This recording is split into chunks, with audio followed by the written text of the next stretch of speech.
তো ফাইনালি 13 বছর বাদে ইন্ডিয়া আবার ওয়ার্ল্ড কাপ জিতলো, নিজের ঘরে ওয়ার্ল্ড কাপ নিয়ে এলো। 50 ওভারটা হয়ে যেত, বাট সামহাউ হয়নি, লাস্টে গিয়েও হলো না 50 ওভারটা। No issue, better luck next time হয়ে যাবে। বাট টি20টা তো এলো 13 বছর বাদে, তাই জন্য খুব খুশি। সমস্ত ইন্ডিয়ানদের জন্য খুবই প্রাউড মোমেন্ট, আর পুরো ইন্ডিয়ান টিমকে আমার তরফ থেকে মেনি কংগ্রাচুলেশনস। এবার ভিডিওতে আসবো। এখন রিভিউ করব তাঁতিরাম বলে একটা হরর থ্রিলার সিনেমা। এই সিনেমাটার নাম আমি বেশ কিছুদিন ধরে শুনছি, বেশ পপুলার হয়েছে লোকের মধ্যে এই সিনেমাটা, লোক এই সিনেমাটাকে দেখতে ভালোবাসছে, তো ভাবলাম দেখে ফেলেছি, রিভিউ করবো এখন এই ভিডিওতে। ডাইরেক্টেড বাই মেহের দীপক, কাস্টে আছে শ্রীকান্ত গুররাম, প্রিয়াঙ্কা শর্মা এবং আরো অনেকে।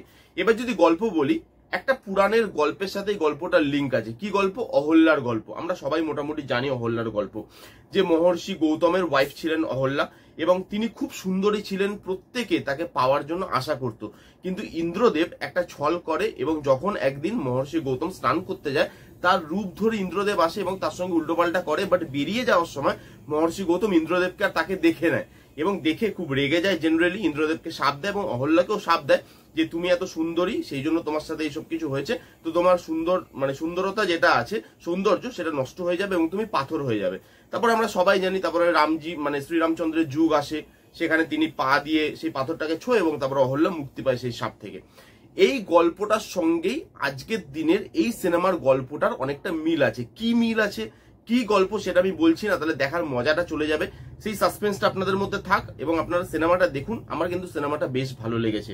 এবারে সিনেমার কিছু পজিটিভ দিক আছে, সেগুলো নিয়ে কথা বলবো। ফার্স্ট হচ্ছে এর স্টোরিটা, যেভাবে একটা পুরাণের গল্পকে আনা হয়েছে এবং যেভাবে সেই স্টোরি টেলিং করা হয়েছে। স্টোরিটা কিন্তু সিম্পল সেরকম নয়, কিন্তু এই স্টোরিটা যে মাথা থেকে ভাবনাটা বার করা, আইডিয়াটা বার করা, সেটা কিন্তু বেশ ভালো ছিল। এবং তার থেকেও ভালো ছিল এর স্টোরি টেলিংটা, যেভাবে এই পুরাণ আর আজকের দিনের এই গল্পটাকে দুটোকে সেম জায়গায় নিয়ে এসে কানেকশন তৈরি করেছে, সেটা দেখতে খুব ইন্টারেস্টিং লাগে। স্টোরি টেলিংটা কিন্তু আমার জন্য খুব ইন্টারেস্টিং ছিল, যে কিভাবে পুরাণে অহল্যার গল্প, তার সাথে আরেকটা গল্প আছে, সেটা আপনাদেরকে বলছেন, আপনি মুভি দেখলে বুঝতে পারবেন।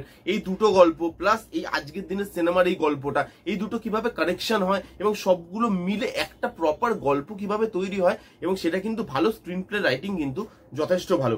মুভিটা ফাস্ট পেস, কোথাও আপনাকে বোর করে না, সবসময় কিছু না কিছু হতে থাকে, এবং আপনি 1 ঘন্টা 40 মিনিটের মধ্যে একটা ছোট সিনেমা দেখে এবং অনেক কিছু নিয়ে আপনি কিন্তু যেতে পারবেন। এই সিনেমাটা কিন্তু আপনার দেখতে খুব একটা টাইম লাগবে না, সেই জন্য আপনি ওয়ান গোতে এই সিনেমাটা দেখে ফেলতে পারবেন।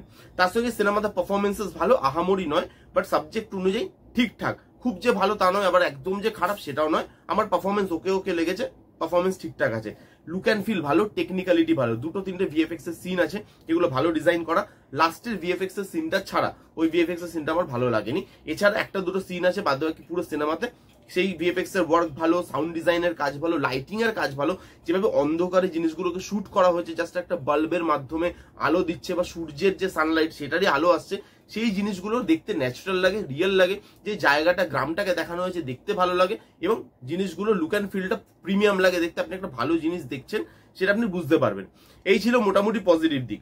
এবার যদি সিনেমার নেগেটিভ দিক নিয়ে কথা বলি, দুটো জিনিসই আমার খালি নেগেটিভ লেগেছে। এক হচ্ছে এটা একটা হরর মিস্ট্রি থ্রিলার, বাট এর মধ্যে হরর পোর্শন নেই।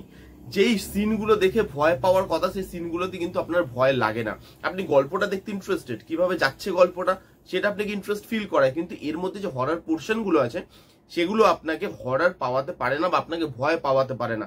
এই সিনেমাটা থ্রু আউট দ্য সিনেমা আপনাকে কোনো জায়গায় ভয় পাওয়ায় না। অ্যাটলিস্ট আমি তো ভয় পাইনি একদমই এই সিনেমাটা দেখে। তো হরর এই সিনেমাটার থেকে বাদ দেওয়া উচিত ছিল। Thriller mystery okay, but horror এই সিনেমাটার নামে যায় না, কারণ এর মধ্যে হররের ছিটে ফোটাও নেই। তার সঙ্গে সিনেমাটা বললাম খুব ফাস্ট পেস, সবসময় স্ক্রিন প্লেতে কিছু না কিছু হচ্ছে। এবার স্ক্রিন প্লেতে যেহেতু সবসময় কিছু না কিছু হচ্ছে, এবং ডাইরেক্টরের মাথায় আছে আমাকে 1 ঘন্টা 40 মিনিটের মধ্যে সিনেমাটা র্যাপ আপ করতে হবে, তাই জন্য কি হয়ে গেছে না, এর যে ছোট ছোট ইমোশন গুলো, রোম্যান্স গুলো, এর যে ভয়ের জায়গাগুলো, সেই জিনিসগুলো না ইমোশনালি আপনার সাথে কানেক্টেড হতে পারে না। না ভয়ের জায়গাতে আপনি ইমোশন পাচ্ছেন, না ক্যারেক্টার বিল্ড আপ ইমোশন পাচ্ছেন, না রোম্যান্স ইমোশন পাচ্ছেন। কারণ প্রত্যেকটা জিনিস যেগুলো দেখানো হয়েছে, হরর সিন বলুন, ক্যারেক্টার বিল্ড আপ বলুন, রোম্যান্স বলুন, সেগুলো ফাস্ট পেস, খুব তাড়াতাড়ি বেরোচ্ছে, জাস্ট গল্পটাকে এগিয়ে নিয়ে যাচ্ছে। সেগুলো না আপনার সাথে কানেকশন ফিল করতে পারেন, ইমোশনটা আপনার মধ্যে তৈরি হয় না এই ক্যারেক্টার গুলোর সাথে। লাস্টে গিয়ে যেভাবে গল্পটা শেষ হয়, সেইখানে ইমোশনটা আমার জন্য খুব একটা ওয়ার্ক করেনি। পার্ট 2 বেরোচ্ছে অনেকগুলো কোয়েশ্চেন, যেটা মেকাররাই লাস্টের দিকে বলে দেবে যে এই কোয়েশ্চেন গুলো আপনারা পাননি, সেগুলোর জন্য আবার আমাদেরকে দেখা করতে হবে, আবার আমরা পার্ট 2 আনবো। এটা সেটাও বলা আছে, পার্ট 2 এলে সেটাও দেখে ইন্টারেস্টিং হবে। এবং এই সিনেমাটা আমার একবার ওয়াচিং এর জন্য বেশ ভালো লেগেছে। যারা একটু অন্যরকম সিনেমা দেখতে চান, একটু পুরাণের গল্প, সেটা স্টোরি টেলিং, ভালো লুক অ্যান্ড ফিল এবং একটা ভালো থ্রিল মোমেন্ট আপনি পেতে চান, তারা কিন্তু সিনেমাটা আপনি দেখতেই পারেন। এই ছিল মুভির রিভিউ। কেমন লাগলো রিভিউটা জানাতে ভুলবেন না। রিভিউটা যদি ভালো লাগে তাহলে please give Thums up, like করবেন, কমেন্ট করবেন, শেয়ার করবেন, চ্যানেলটাকে মাস্ট সাবস্ক্রাইব করবেন। দেখা হচ্ছে নেক্সট কোনো ভিডিওতে। ততক্ষণ bye bye, take care and be safe.